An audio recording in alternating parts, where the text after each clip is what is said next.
She's based in 2 countries and she can sing in Chinese. Stick around.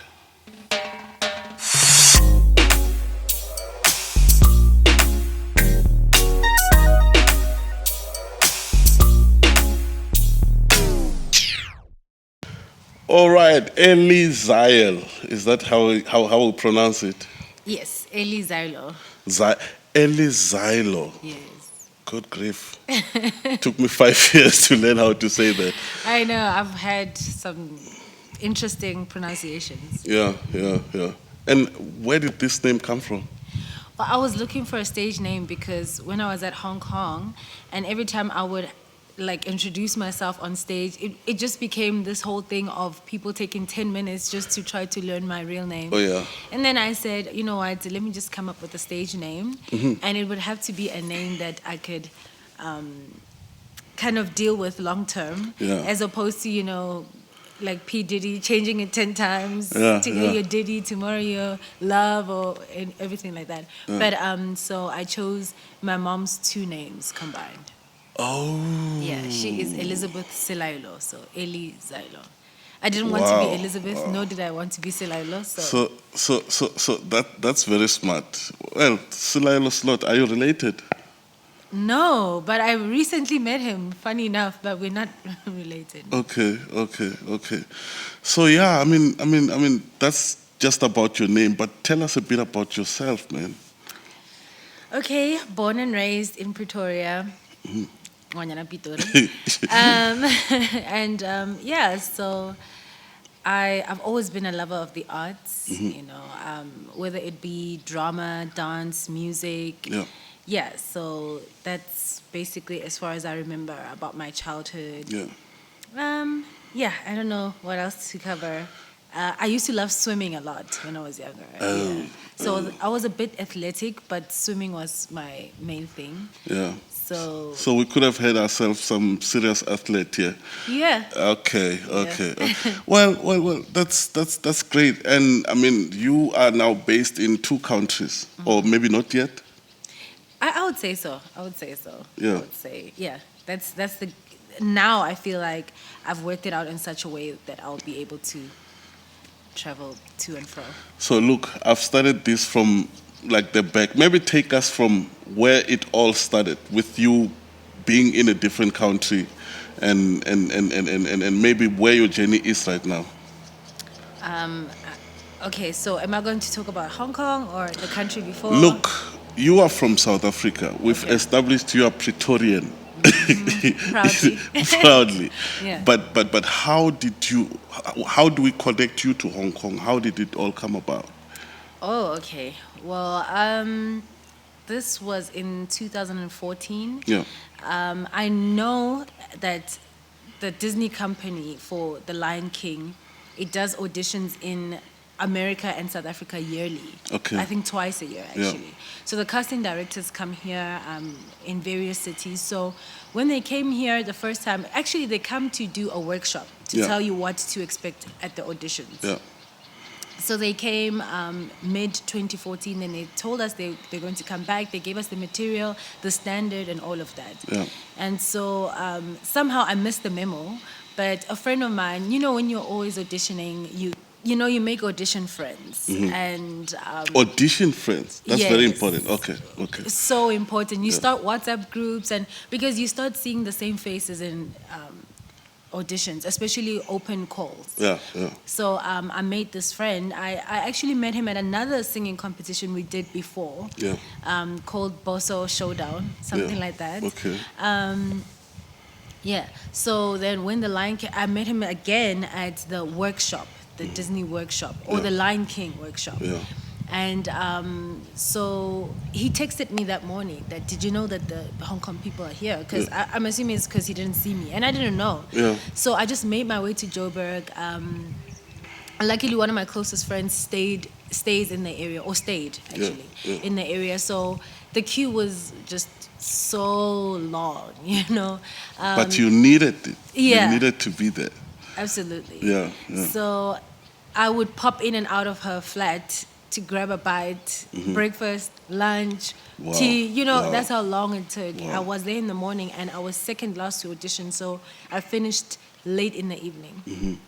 I got in, and you know, when I entered that room, I said, if I leave here, I will know that if I don't get this, it's only because it wasn't meant for me, not because I didn't give it my absolute best. Yeah, yeah, yeah. I went in there just Giving it your yes, all. Yeah. I laid my whole heart on Yeah, the floor, yeah, and I was yeah. like, you know, I will know for sure that then I can move on from having this as So a this goal. is now acting and singing or just singing? Yeah, acting, singing, and dancing.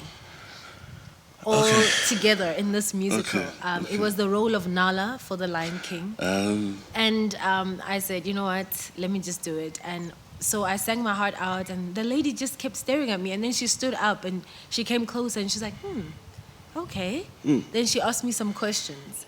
And I was just, you know, being hyper, being friendly, because I was like, you know, I'm not going to mess this up. Yeah. And then, yeah, that was it. 3 months later, I got the call. wow. Yeah. Wow. Wow. And you stayed quite long there. Well, to an extent that you now considering making it your home. Yeah. The Disney time was great. It was a great learning experience because obviously The Lion King is a really high production, Yeah, you know. So yeah. I learned a lot during Yeah. that time.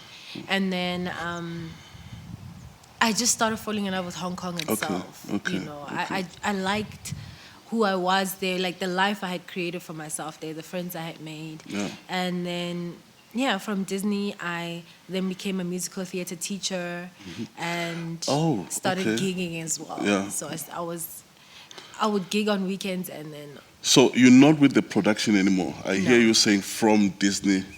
oh no. I started teaching in 2018. So for the past, wait a minute, for the past 5 years, you've made a life for yourself there, doing your own thing without Yeah. the backing of Disney and stuff like that.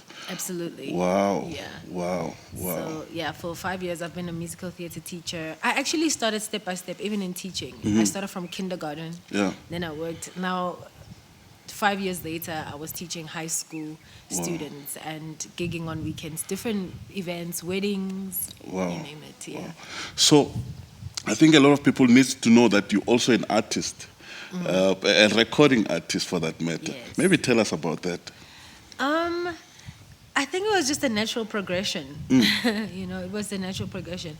But for me, I think I found it interesting that I've learned a lot about discovering my sound as I go, you Yeah. know, and my style, because I wasn't sure. It was quite a difficult transition for me personally, because I was so used to singing other people's songs. Yeah. I was Oh, used yeah. to covers. Covers, yes, for, yes. for the past 5 years. So trying to silence those voices and try to figure out who am I, what do I want to say, and how do I want to say it.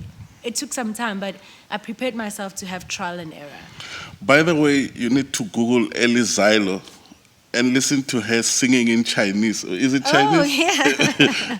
Yes. I was so shocked. The accent, I mean, the way you sounded like the guys in the movies. Yeah. And I mean, like real Chinese, you know, the ones in the movies when I was still growing up. Yeah. So, yeah, I was so impressed. So, what Yeah. about that, man? So there's this lady who worked for the South African consulate in Hong Kong, and then as I was leaving Disney, she said to me, "Have you ever considered singing in Chinese?" And then I said, "Oh, why would I do that?" You know. Wow. And then she's like, "But think about it, you know." And I was like, "But I've never really seen black people sing in Chinese." And Yeah. she's like, "Maybe that's the point." And then I said, "Okay." So I came back home, actually, before I started teaching. I came back home for about a year. And then I met a Chinese lady here. So I looked for tutors online. Okay. And I was actually with her just yesterday.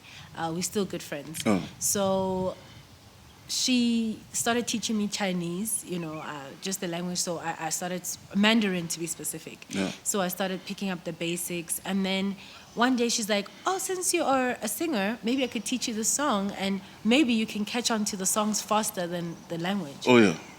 And needless to say, she was right. You know, somehow I could pick up the songs way faster than just speaking. I think it's because obviously being a musician, Oh yeah, you're drawn to the sounds. Yeah, I mean, I've seen people from different parts of the world learning songs that they can't even, learning dictions of languages that they can't even speak. Right. But they sing it so well. I mean, I went to Nigeria with an artist that I used to work with, and they were singing a Shangan song.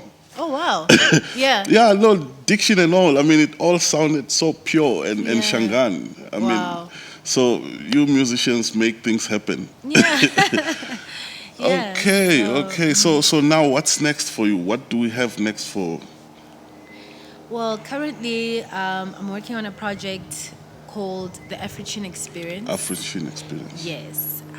So how that came about, when I was in Hong Kong, I felt so fortunate to be invited into spaces that I would sometimes ask myself, okay, why am I in here? I would be with because the elite. You're so Hong Kong. important. I mean, you no, ELI but ZAELO. I didn't. No. I didn't feel that way at the time. Yeah. I felt that I'm just a gigging artist. That's what I thought, and I would then be invited into private spaces of like the elite of Hong Kong, consulate generals, and then I started getting comfortable with the idea of. Because usually I'd be the youngest in the room. Oh, yeah. So I started getting used to the idea of them wanting to pour into me. Somehow people just wanted to take me under their wing. They would just offer me tips on random things, books, advice on leadership, all of that. So I started getting comfortable asking questions. I remember there's this man, he works for, he's overseeing quite a lot of horse racing events in Hong Kong and South Africa. So I was seated next to him at this one dinner, and he's giving me tips on books, and he's just going for it. So I started asking him. I was like pushing the buttons a little bit. So I started asking him, as a leader, can you tell me some of your challenges?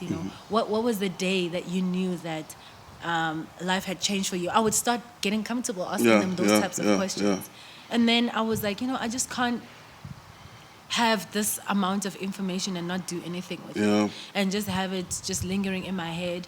I may not have a lot, but I have something, and I could start where I am and build as I go, And then I thought to myself, first of all, not everybody's going to go to Asia. Not everybody is going to even be in these spaces.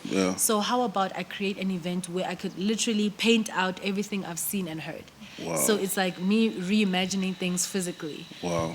So that's what the event is about. And also me as an artist, my journey, because people have been curious how I've been able to be both a Chinese and an African artist simultaneously. So this event answers those questions, because it's always, what is it like in Hong Kong? What is it like in China? And it's like, let me show you. So practically speaking, I get to the event. What is it that I'm seeing there?